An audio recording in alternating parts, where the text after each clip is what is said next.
we are ready to start, so I will begin. I'll make sure that we are recording. And welcome to the 2021 Island Feminism Speaker Series. My name is Noralis Rodriguez Cos, and it is an honor to be a host for this panel. I want to make a land recognition as a Puerto Rican feminist scholar who is a guest in the place where this presentation is physically hosted, Spokane, Washington. I want to begin this event by recognizing the traditional homelands of the Spokane, Coeur d'Alene, and Kalispel indigenous people who are connected through their shared history of this region. I want to also thank our attendees that are connected from different parts of the world and those who have contributed to this event, including our program assistant, Amity Malloy, our new member who is also working as a program assistant, Carla Peña, our session sponsors, the Department of Women and Women of Gender and Women's Studies from Gonzaga University, our speakers, Chang Mi and Pefi Kingi. For those of you that are joining us for the first time, this speaker series for the first time, this is a space of scholars and activists working in islands and feminist studies to spark collaboration and interdisciplinary dialogue on social justice for islands and islanders. Our speakers today, I will introduce you to both of them, and then we'll give you a little bit of information about the format that we will follow. Our first speaker is Chang Mi, who is an artist and ocean engineer who assesses the post-colonial ocean environment through interdisciplinary research. She examines the narrative associated with the underwater landscape, considering the past, present, and future. Mi most often focuses on the occupational and militarization of the Pacific Ocean by the United States. This interest emerges from her background as an ocean engineer, a field that is inextricably linked to the American military complex. Her work has been exhibited both nationally and internationally, most recently at the Uru, Waitakere, and St. Paul Street Gallery in Aotearoa in New Zealand in 2019. Mi is based in Honolulu and Los Angeles, where she is assistant professor of media studies and at Scripps College. So welcome, Jane. We also have Pefi Kingi, who is a member of the PacificwinPacific and NAVA, Niue Australian Vagahau Association at Victoria University in Australia. Kingi has worked with the Pacific Island at Niue communities, principally in the field of education, and has also led programs in Pacific mental health and Pacific women and youth development. She has initiated a number of community groups and is a founding member of the Pacific Islands Women's Health Project, the National Pacific Suicide Prevention Group, and the Aoga Niue Language Nest. She also established the Tiale Tafa Trust, the Matakau Bahagau Niue Language Committee, and the Tu Tagaloa Trust. Kingi has been involved with the Auckland Secondary Schools Pacific Islands and Maori Festival, Polyfest, and has tutored Niue cultural groups and secondary schools. Kingi also established Vakatiale, the International Niue Women's Outrigging Canoe Representative Team.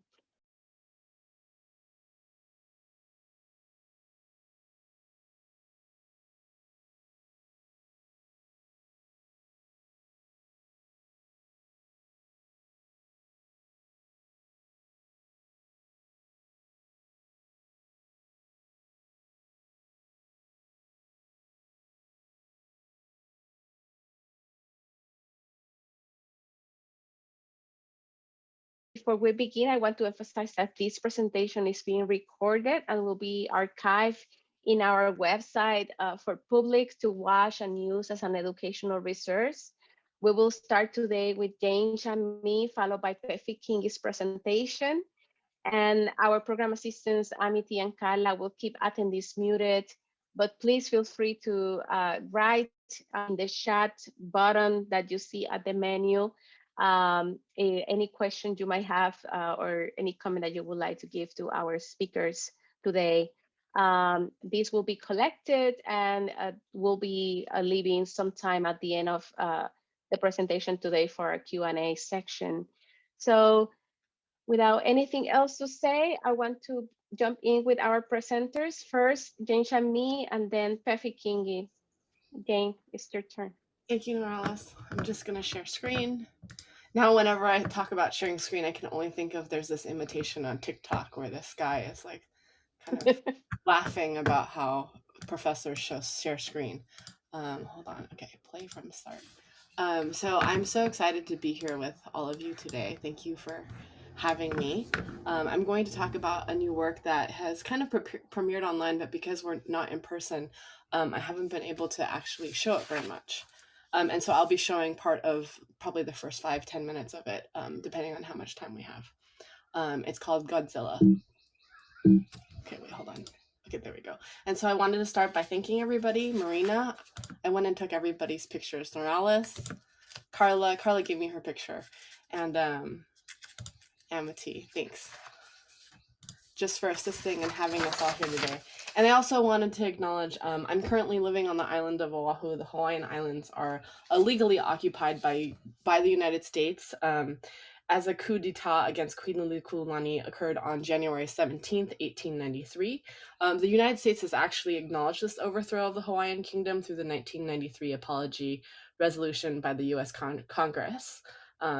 And the other acknowledgement I'd like to make is that as a professor, I'm on Tongva lands in Claremont. My background is at Scripps. I'm always upset by the Spanish tile that's there, just because for the Tongva and the Chumash, they actually shot arrows, and that's the reason why they brought the missionaries brought Spanish tile over. So it's something I just wanted to acknowledge that these two places where I am kind of in between a lot.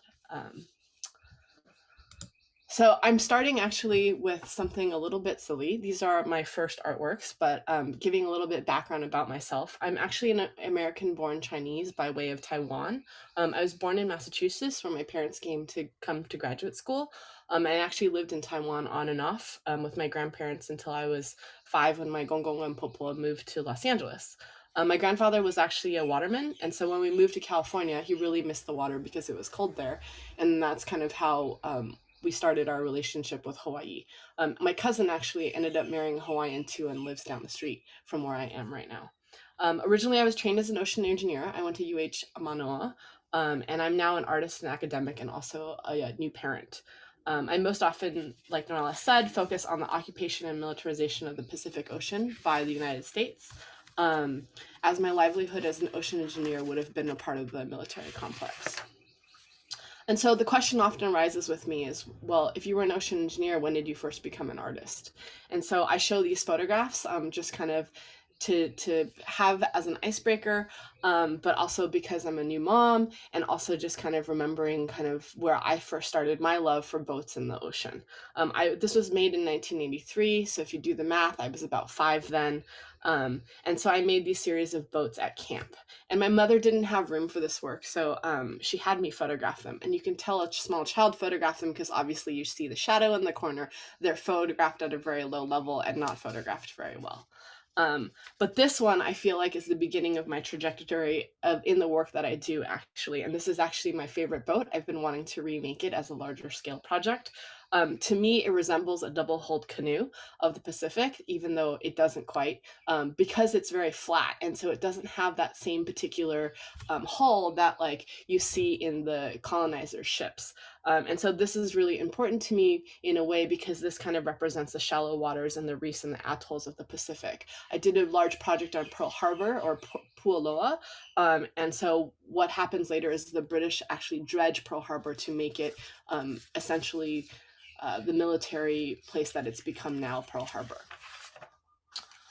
So much of my work is actually focused around this time, the 1980s, and so I also kind of draw a parallel here. This is actually the Hokulea arriving in Tahiti from Hawaii, and this is also the time of one of the Hawaiian Renaissances. And this is also kind of what gets me involved within the nuclear, or at least my beginnings of the nuclear. After I graduate from UH Mano, I become very, very interested in wayfinding. So hopefully everyone here has heard about the Polynesian Navigation Society. If not, please go ahead and Google them and look them up. But in the 70s, they set about to show that one could navigate using only the stars instead of navigation tools to sail from Hawaii to Tahiti and back. Since this knowledge was no longer practiced in Hawaii, the Hawaiians requested and received help from Maupiela. So just another photograph of him, and I believe he's teaching the star compass here. And so I just thought it important to acknowledge him. And so as I begin researching him, because I thought he was a source of knowledge, I became to understand a little bit more about Micronesia and also this entire area that was Polynesia. So Mau is actually from the island of Satawal. I don't know if anybody can see my arrow, but that's here, and it's a part of the Carolina Islands. And so you see also, and it's interesting, Norales is talking about Puerto Rico because that's how, in a way, a lot of us are connected in regards to American territories, or involved, even the way that Taiwan and China play against each other, and how that is accessible or inaccessible in regards to the American military. So you see right here above the Carolinas, there's also Guam, which is also an American territory. And then you see the Marshall Islands. And so that kind of situates a lot of the research that I've been doing is about this nuclear testing that takes place in these American territories, American expansionism, militarization, and colonization of the Pacific. So I have some other slides that are of images that I can show later, perhaps in the Q&A. But I just thought that this would be kind of a good background. And I also like to have kind of maps so people understand the situation of how things kind of are situated. So without further ado, I'm going to actually show, hold on, I have to get out of the big screen. Wait 1 second. I'm actually going to show about 5, Norales, how much time do I have left? Should I show like 5 minutes of the ɡ̓dʻzɪlə movie? I'm just going to read a little bit about it, and then I'll show it, and then I'll probably be done. Is that good? Okay. Let me share screen again. Okay. So on March 1st, 1954, Daigo Fukuro Maru, the number 5 Lucky Dragon, a Japanese tuna fishing vessel, was contaminated by nuclear fallout as a result of the United States' largest of its 67 nuclear tests in the Marshall Islands. The Castle Bravo thermonuclear test was conducted in Bikini Atoll, which is kind of the map that I was showing earlier. The first Godzilla movie, known in English as ɡ̓dʻzɪlə, was released in November 1954 as a direct response to Japanese public horror and outrage about this incident, which rekindled the trauma of the bombings of Hiroshima and Nagasaki. Kaiju, or monsters, are a metaphor for nuclear weapons, the American militarization of the Pacific, and environmental disaster. In total, 32 Japanese films were made by Toho and Company Limited. ɡ̓dʻzɪlə is a 96-minute single-channel video that layers all 32 films simultaneously, but with all scenes involving monsters and humans removed. This erasure mirrors the United States' policies and actions as a settler and colonial nation, leaving a wake of destruction in both the film and reality. We are the monsters, and the monsters are us. 1970X 年、アリューシャン列島の外れの小島で第2回地下核爆発実験が行われた。その結果、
that's probably a good place to stop.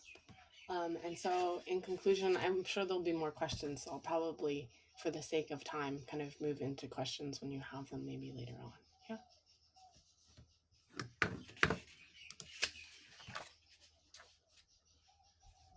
Thank you, Jane. Now we're gonna move on with Pefi Kingi. Pefi, you're here. So I'm going to share the screen and present the work of Pefi.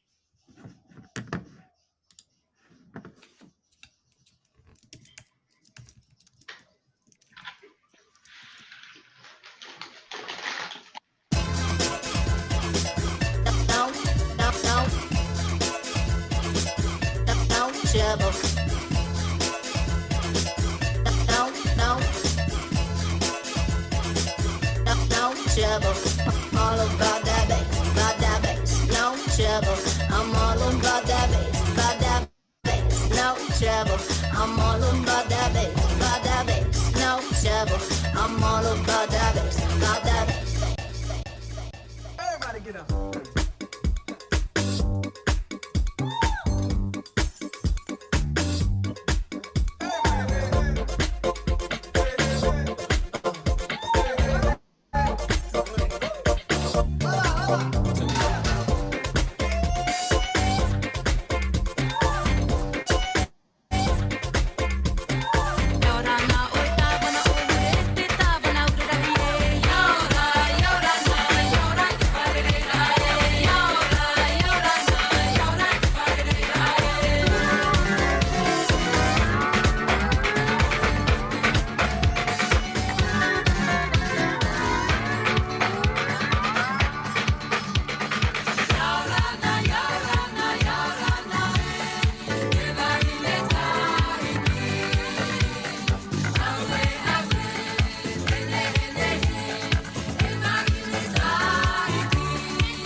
Matakimu, matakitu, manu tangalo.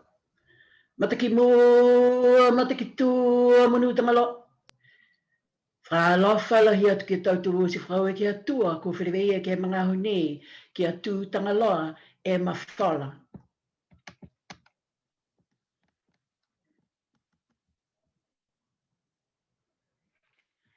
My ancestors, I call upon you. I reinstate fond memories of you. To the forefront of my mind you go.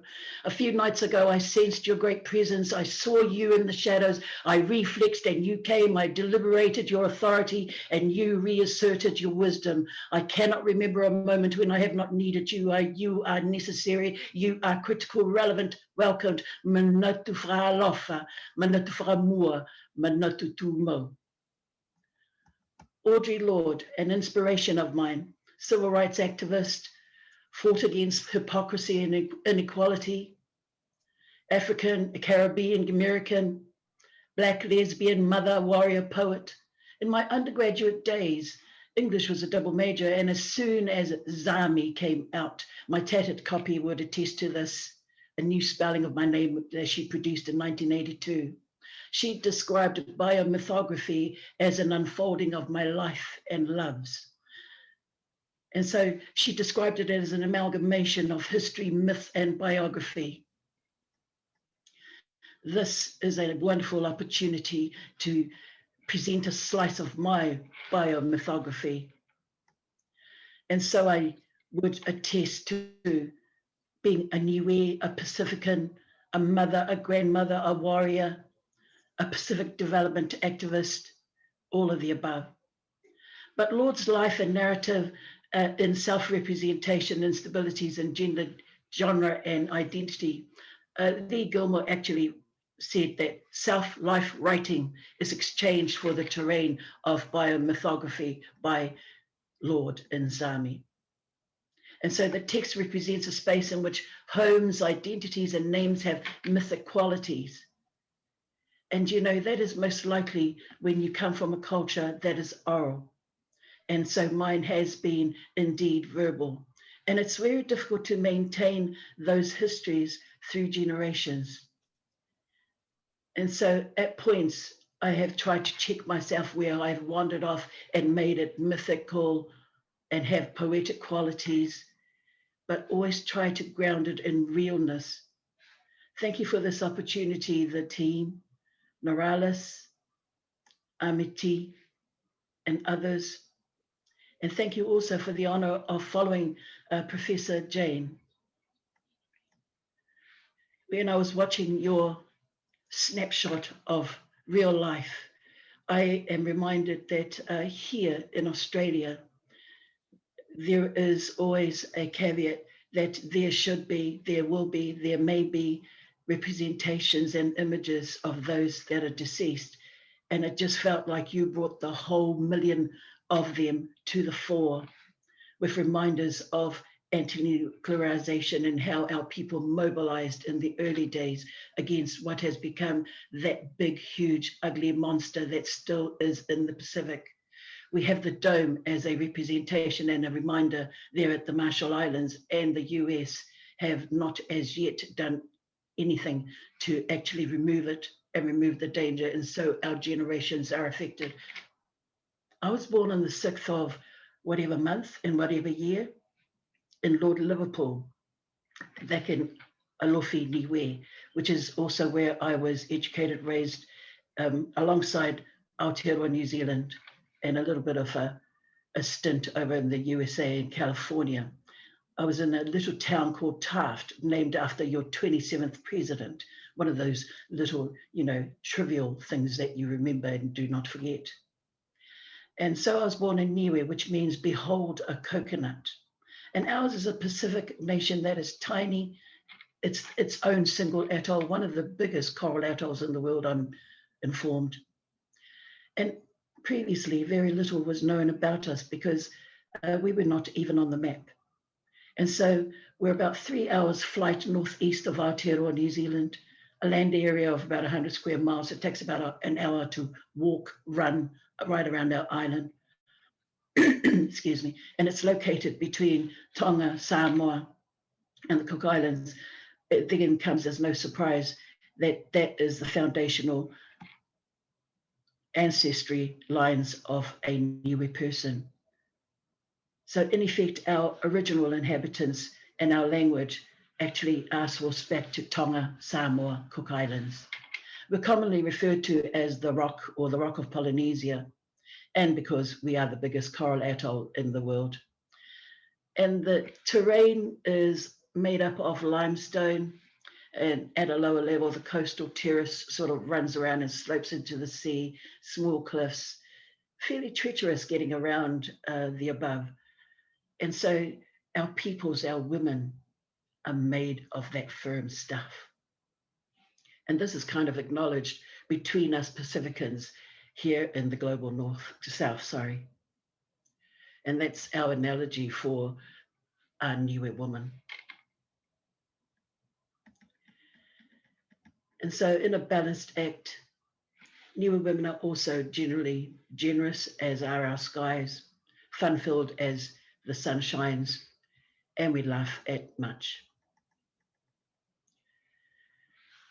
I would also give acknowledgement to my great-grandfather Patterson, who came to us from the USA via Samoa, and also he is buried in Niue.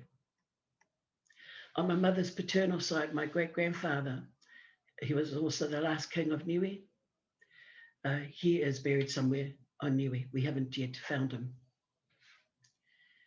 On my other side, my paternal side, my great-grandfather Misikele, who was part of World War I, where our men were called to a war that we did not cause, had little responsibility to, but there you have it.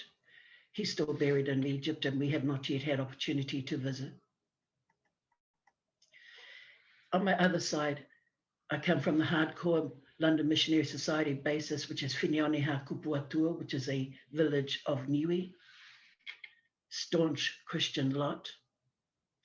And then I come from Tamahaleleka Liku, which is proudly a near savage tribe, and that's on my maternal great-grandfather's side, Haku Piofa. Raised, reared, and educated in all of the above, and now getting a bit more education in Victoria, Australia. So my opening acknowledgement is to the Kulin Nation dialects and languages, on whose country I beg passage and where I live in Naarm, west of Melbourne. My family and I travel through Australia, Aotearoa, New Zealand, Niue with ease. This is now typical of all Pacificans, of course, and you would know that, or most Pacificans.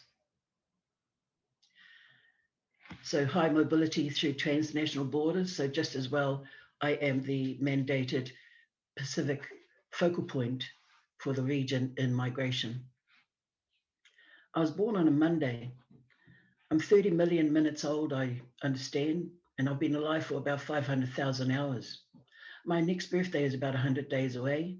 I've slept for 7,000 days or 19 years. My place is certain in life. I'm grounded in consistently seeking justice, and constant movement has led me towards defined commitments born from Niuē Pulotu, raised, reared by Niuē Pulotu, to take my place as Niuē Pulotu.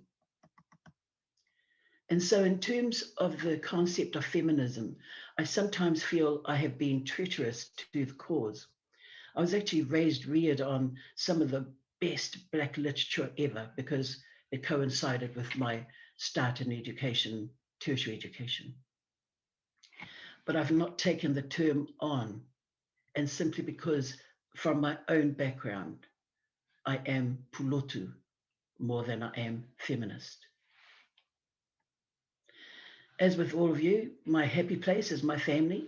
I'm forever grateful to a daughter who saved me when in that blink of a moment when I wanted to chase after her father, whose body we never recovered in a tragic accident. She saved me. And that was my aha moment when I grew up and grew stronger, that irreversible moment of an innocent who depended on me for everything. And I'll forever be grateful to her for my pula ola, my granddaughter, Misiani, the center of our universe, CEO of our household.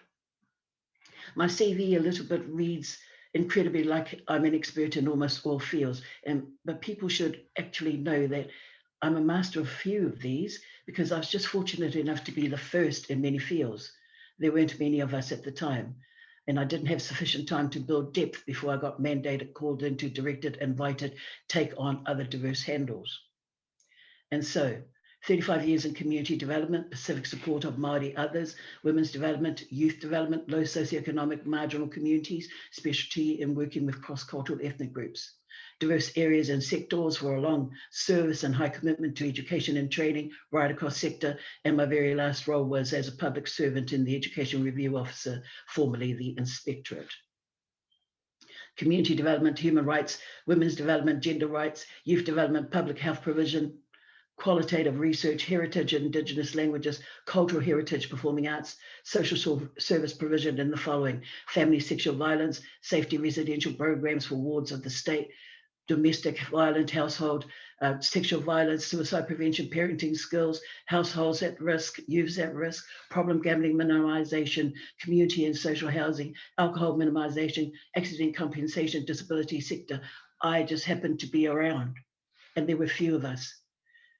And so I am so pleased, so glad that at this present time, that capacity and that capability has been built up. So there's a few more of us now. In terms of the term Pulotu in my title, it's an honorific that is granted a Niue woman or man. It's a non-gendered term. And so it's accorded in all seriousness when a person has achieved a particular status, a particular depth in a field. And so I'm pleased that I have been acknowledged as a Pulotu. Of course, it helps that I am now of a particular age. And so my process for finding me, myself, and I, thank you very much for this opportunity, the team. It allows me to actually leave something behind just in case my great-granddaughter wants to pick this up later on. My great-great-granddaughter may wish to pick this up later on. And mostly my granddaughter may wish to pick this up tomorrow. On the day that I was born, there were a few noted international events. In 1915, the Battle of Lone Pine began at Gallipoli, and where my great-grandfathers were also deployed to fight a war that they didn't understand. So it's due their sacrifice that in New Zealand, in Aotearoa, we have been afforded small mercies, such as our dual citizenship, international aid, and other resources to the Pacific. And so it was also significant that in 1926, if you know your feminist history, a woman named Gertrude actually swam the English Channel. That was a big deal because that started all other efforts for women to come through as leaders. In 1945, though, as has been explained by Professor Jane, Hiroshima occurred, and it was still reverberating from the effects of that. But also there was in 1961, the Russian shuttle, landed in space. How big a deal is that? Mars was just done just yesterday. And so 1965, the other significant little pillar was that the Federal Rights Act was actually guaranteed to the blacks in USA. So the voting rights came into effect. It was a big year. So the point of histories played out in distant places is that it affects us all in the Pacific, in our villages, at our localities, in our region. We feel the impacts of what occurs at a global level. So that's the big deal about it. So these are the definitions and all the pillars or the marks or the significant historical points that our babies, our women, our young girls are also having to include in their definition of who they are, identity. And so in Niue mythology, Matangini Whare features as a heroine of one of the most well-known feats ever performed by a woman. She's credited with having saved the Tongan society. Of course, they don't like to hear this, but it has been actually alluded to by some of their orators and especially their historians who recall that she actually taught the Tongan people how to give birth to children. And that has been noted with me by some of their historians whenever we actually gather together in fellowship. And so there are many Tongan who are still familiar with this tale, and they actually mention and denote it. So that's to indicate that our identity as Pacificans, as a stakeholder in the Pacific region, is fairly critical. And whilst I acknowledge particular peoples, I also whakatūlo to the Māori who have, with their strategies of saving Indigenous languages, they have beaten the path, and so the red carpet is put out for them amongst the Indigenous world. I mention this only because this is the focus and topic of my current studies. Full of meanderings and wanderings into my most favorites like Bell Hooks, Angela Davis, Alice Walker. You too have walked there. And so that's by way of explaining that actually I do have a bit of understanding about what feminism is to the mainstream world. However, it is not necessarily a title that I bear very well.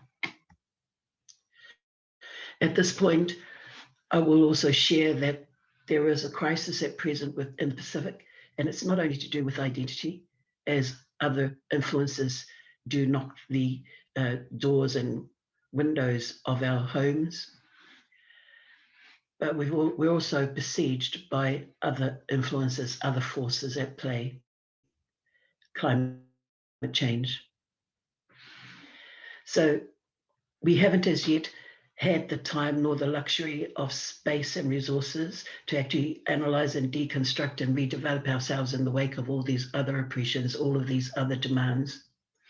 So these are not mythical monoliths, and we have yet to combat these dialogues and turn them into transformative discourses for us in the Pacific. We have leaders, of course, in the Pacific who are doing a great job of it. So I've resisted the term feminist, but I welcome the term Pulotu. And of course, it is all for, in the final analysis, it's about the legacy, what we leave behind for my daughter, my grandchild, my great-grandchildren, and our other babies after them. That's really what we share in the Pacific. And we may have different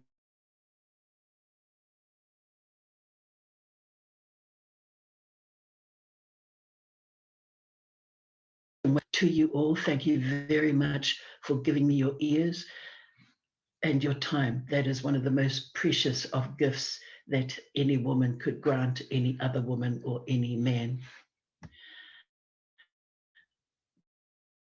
Blessings to you all in your endeavors as you seek justice for those that are marginalized, those that are strong, those that have yet to become strong.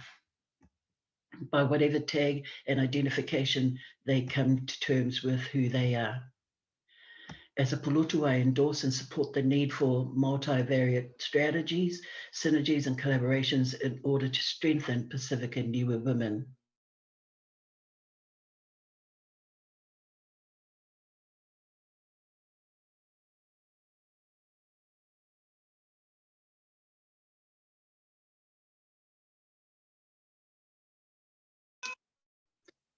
We will see what transpires. Kia tautoro kia tūtangaloa e mawhala. Tangaloa, tangaloa, he wila kua la patata mai whasia ho la tawa mata e. Turo, over to you. Thank you, Pefi.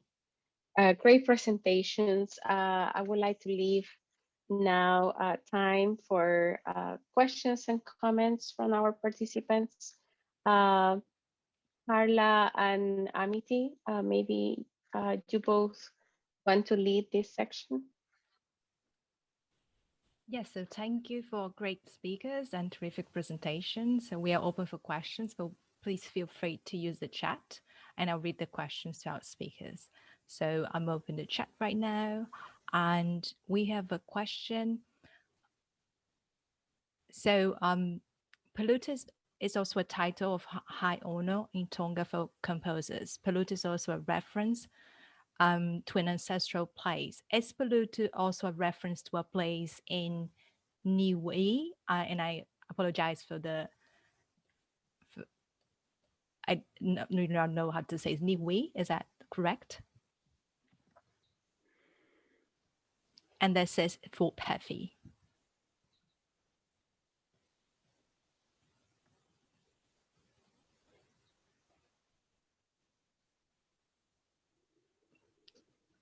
We have two questions, one for Jane and one for Pefi. Would you read those, please? Thank you. Yes, so for Jane, a question for you is, during your transition from scientist back to your roots as an artist, did you have any personal struggles or challenges with this process and decision? I still work as a scientist on occasion. I help with the National Park Service a lot, actually, at Pearl Harbor and also in Kalapapa and Molokai. So I haven't transitioned out of that. It's still, I mean, I teach computational media too, so it's kind of very integrated. I think I'm a little bit envious now in a way, because you see in Aotearoa or at UH Manoa a lot of indigenous science move coming forward, and I think that was what I was looking for when I was a student. And I think I was very ideal and kind of naive in thinking that environmental engineering would have been to care for the environment at the time, and instead it was more building breakwaters and doing things that were more commercially oriented. But I'm hopeful that these new generations will do, a lot of different things. You look at the fish pond restoration, or you look at the limu restoration, there's this really huge trend into realizing the amount of technology that has always existed and respecting that and looking towards it. So Thank you, Jane. So next question is for Pefi. For Pefi, how have you seen the capacities improve? You said that you have started, but that also that the capacity has been built around issues around gender equity and environmental issues. So what has occurred? Of course, the changes are only in pockets rather than a regional strategy that is in effect. And it is helpful that we've had the regional leadership. I suppose that always we are hoping that our leaders in the Pacific, that is our Pacific Islands Leaders Forum, are expending the resources that they're granted in an extremely definitive way. It is actually supported by the people, endorsed by many consultations, and the dialogue has taken place so that the key priorities are identified. So you and I all know that there is a lot of aid going into the Pacific region. We're just extremely hopeful that they maintain the key priorities. So that has helped at a regional level. At an international level, it has been helpful that quite a few of the instrumental mechanisms in place actually support what takes place at locality, at national levels.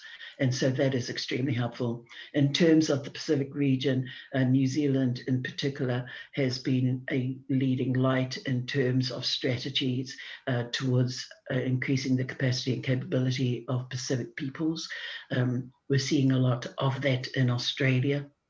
So there is a lot of support. We're hoping for more of those strategies with USA, that improves, especially with the new administration. So jury's still out on what will transpire in terms of assistance to the people to increase capacity, and especially our babies, our children. So that has actually changed. So just as well, we're seeing these changes, but it all has to be monitored so that it is in effect towards a greater vision, because we know that all of the other negative implications of having so many resources about do transpire, such as corruption, that will indeed occur. And of course, that will take a bit of time to realign things so that it has integrity and it is an honest delivery mechanism for the peoples concerned. Thank you. Thank you, Pefi. The next question is, I believe that Jane and Pefi could answer that question, is how will you describe Pacific feminism from your own standpoint? I'm leaving that to Pefi to answer. I'll answer after. Hey, thanks. I suppose I've had a few minutes to actually start that dialogue and keep it going. I know that there are many in the Pacific who have taken the handle on, and they do very well in terms of some of the identifications for feminism, and that is great. But I'm also reminded of what Paulo Freire said about one becoming much more human, and so that means that I would prefer to reach back to my own frameworks to actually identify myself, and therefore thereafter the children that come after me. So hopefully we're not confined and restricted in how we may identify ourselves as strong people. And so the word Pulotu is really about being a warrior, and it's a non-gendered specific term. So I think I prefer to wear that one and keep on meandering through those definitions. However, I do acknowledge that my granddaughter may wish to do otherwise to suit her own context. So we have to be open to the fact that these dialogues, these conversations will take place. At the end of the day, it's all about justice. It really is. And so how we actually come to terms with how to achieve that, that remains to be a something that we could all share, a public good that we could all take responsibility for. Thank you. Over.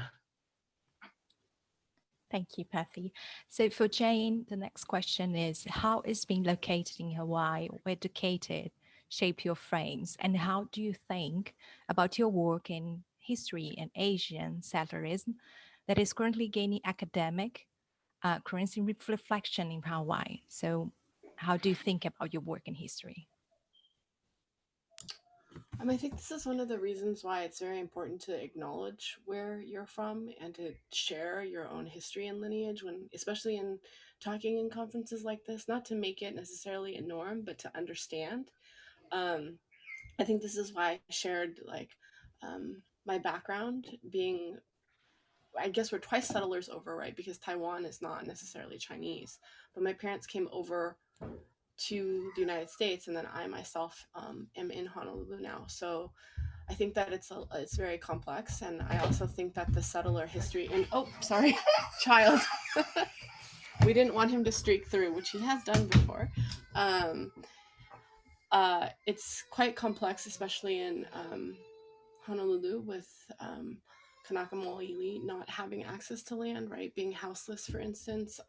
Or if you think about the people who are in power are Japanese or Chinese, for instance, or people who are buying land in Hawaii. So I think it's quite complicated. So I think it's one of the reasons why I'm working on this ɡ̓dʻzɪlə film as well, because of its own Japan's colonial history throughout the Pacific, right? That also is multi-layered as well, right? Because my family left because my great-grandfather was executed by the Japanese.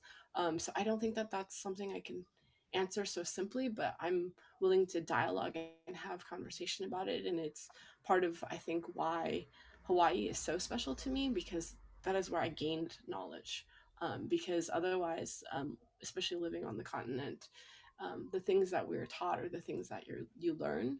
For instance, my mom was told not to speak Chinese to me when I was 5, so she sent me back to Taiwan so that I would learn Chinese. Whereas I'm looking forward to my toddler hopefully learning Hawaiian, and so that he can have a different mindset and a different way of thinking, for instance. So I think that it's not so easily answered, but hopefully I can touch on a little bit of things with the things that I've kind of drawn from there. Thank you, Jane. Next question is Jane and Pefi. Rosine says, I'm so moved by your presentation, and I'm only slightly familiar with Nisology or the study of islands. I come from a small island off the European continent, Ireland. Ireland was colonized for 400 years by the British, invaded for 800 years.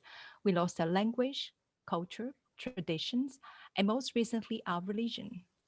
I find the hatred for our own culture makes it almost impossible to recover joy and believe in our own history. Do you find this as a challenge for both of you? Thank you for the question. It's an important one because it actually brings to the fore willingness, agency, desire, want. It's very difficult to teach hunger to our young Pacificans at the moment because they are beset with so many other influences from outside. And you would appreciate that. Those of us slightly older would appreciate that every day, because that is part of the battle. and so you may be interested to know also that the Māori linguists and leaders have actually gone to Ireland in order to try and firm up some of the research that's required for Indigenous languages. And so Ireland still features, if indeed that's the country that we were speaking about. I may have heard that wrong. Yes. Apologies. Ireland. Yes. Oh, brilliant. Love the Ireland, Irish other. And so you're still firm in the world in terms of where the Indigenous people actually place themselves. They have utter respect for Ireland and also the efforts at regeneration there. For those of us on the sidelines about any of the above who are trying to find transformative ways of actually regenerating firm beliefs that should be held precious, all power to you, because that is the kind of challenge that we all share wherever we're located. And it's so difficult to balance it, but keep the faith, hold strong. And that's all I can do in terms of our young people, is that they will become hungry in due time. So I share with you, hunger is a difficult thing to teach. Thank you.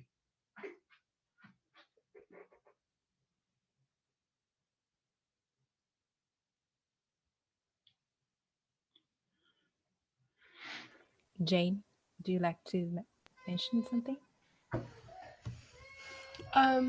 I think that from what I've experienced, being a woman of color in the United States, I think this is unfortunately very true, but I think that's one of the reasons why I found, I think it's important not to romanticize Hawaii in a way, but also to acknowledge also that there is, like, I think light is the right, but the empowerment of Native peoples and Indigenous peoples in Hawaii and the Pacific, and that's why it's so important to learn from people, because I think that Ireland is also an example of this. To remember, in speaking about technology, this is not necessarily technology, right? Technology is gathering, or like lahala weaving, because it's actually stewardship for the land, for instance, right? The things that you're making are not like plastic and then they just live there forever and poison everybody, right? It's actually something that goes back to the earth. So I think it's important I don't think it's easy, but important to keep on keeping on and finding other people. Like, I think that's one of the benefits of COVID, is that we are in a retreat mode. We can slow down. We can meet with other people that maybe we would not necessarily see, and so to utilize those things to help keep us keeping with hope. I think having children, a child, I have more hope. Hearing Pefi talk about her grandchildren or her great-grandchildren, I think that's also another thing that has been really helpful, at least for me, in regards to thinking about everything. So thank you, Jane. Nora-Alice, do we still have time for one more question? It's 3:57, so yes, why not one more question maybe? Or two? Oh, two, all right. So the next question is, and I apologize if I pronounce this wrong, Ka'ili Tavita, as she says, Pulotu is also a title of a high honor in Tonga for composers. Pulotu is also a reference to an ancestral place. Is Pulotu also a reference to a place in Niue? And that's the way they would say in Portuguese. So, and this is for Pefi. Hello, Lily. Malo Apito for the question, and the quick answer is no. However, because we share ancestry, part of our stories actually come from Tonga. I am quite aware of the definition and the fact that it is in fact a name of a place. I suppose that if we were to research it a bit more, what I thought I understood from one of the great-granduncles is that it is also a place that's a mythical space, And so I wouldn't mind researching that a little bit more. I perceive that we may be rounding off. May I wish all of you great fortitude, great strength as you go forward. You are critical in the movement of ensuring that others that may be marginalized are indeed empowered to find transformative discourses and frameworks that will help them and their people and their strategies for a greater vision, a greater tomorrow. Thank you very much for allowing me to be a part of this space, and thank you very much for your few minutes of attention to a few thoughts that I thought that might have been worth sharing with you. Kia tūtanga loa e mawhala. Thank you to you, thank you to our hosts, and aloha e, always. Thank you, Pefi. Just the last question for Jane. Jane, can you talk about the visual awareness of your work in terms of militarism, gender, and environment? Just really briefly, when I conceived of this film a really long time ago, actually, when I was living in Shotoshima, which is one of the little islands off of Japan. And I think I expected this movie to be, I've used this technique in a way before, like not the layering of things, but to erase things and to kind of put them back. And in my Honolulu Biennial work in 2015, I erased the USS Arizona in hopes of thinking about how Pearl Harbor might become Pulotu again. So I expected moments of quietness, and instead, it's actually one of the most violent works I've ever made, based on the sound, but also the imagery. So it's been a lot for me to handle in a way, because if you look at my other work, a lot of it's about, like Pefi was talking about, images of people, to like in Sea River Side, a lot of it's reclaiming space. So I just didn't quite expect this to be the way that it was, to be honest, and I'm still kind of working on it a lot and processing every time I show, to get comments as much. And so I have these, I'm surprised at actually how violent it is. It's kind of continuous 96 minutes of violence. And I think that also speaks to, in a way, even though it is a commercial movie, it is from popular culture, not expecting that. And I think that kind of speaks to about where we're at today too, and what we're doing to the environment, and what climate change is, what's happening in the Pacific, right? With like ancestors coming up because of water rise, or people are being polluted, and you can't drink the water in Flint, Michigan. I mean, it's everywhere. Or what's going on in Texas, right? And so I think it's, in a way, something that, when you give birth to a child, you wish what's best for them, but in the end, it kind of takes on a life of their own. And I think that somehow this film has done that as well, or I'm hopeful that it will. So. Oh, and just wanted to thank you all for being here, and Pefi for allowing me to speak with her, and everyone for organizing. So grateful to gather like this. If I could just also add and endorse that dealing with militarization in the Pacific has been an extremely challenging dialogue. So just to put to you that I am quite real, even though I'm doing this meandering into the mythical and other discourses that come to the fore. And so I sit on the 8.7 Alliance, which is focused on human trafficking. And in particular, I represent the Pacific component of that. And so what has come up in terms of the dialogue is the increased sex industry in the Micronesian area, where it is heavily militarized by the US. So these contentions are brought to the fore, and at a very real level, we're having to contend with how do we talk this through, how do we support these women who have been offered this particular.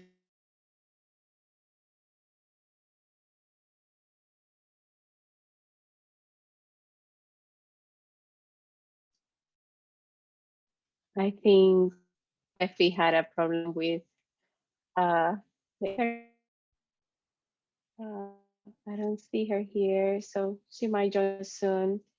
For those of you that have to leave, thank you so much for coming and joining us in this gathering. Thank you, Jane and Pefi and Carla.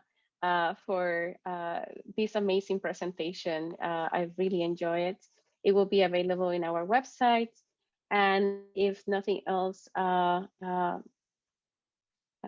it's here. I see people saying thank you. So, and it's 4 p.m. It's 4:04. We run a little bit away of time. So keep the room open if more conversation wants to happen, and if none of you have to leave, but otherwise, thank you. And we will have another presentation in March, a theater play that is split in 2 days. So please go to our website, islandfeminisms.org, to subscribe and register and get the link to those new presentations. Amity just posted the link on the chat, and I will stop the recording now. Thank you.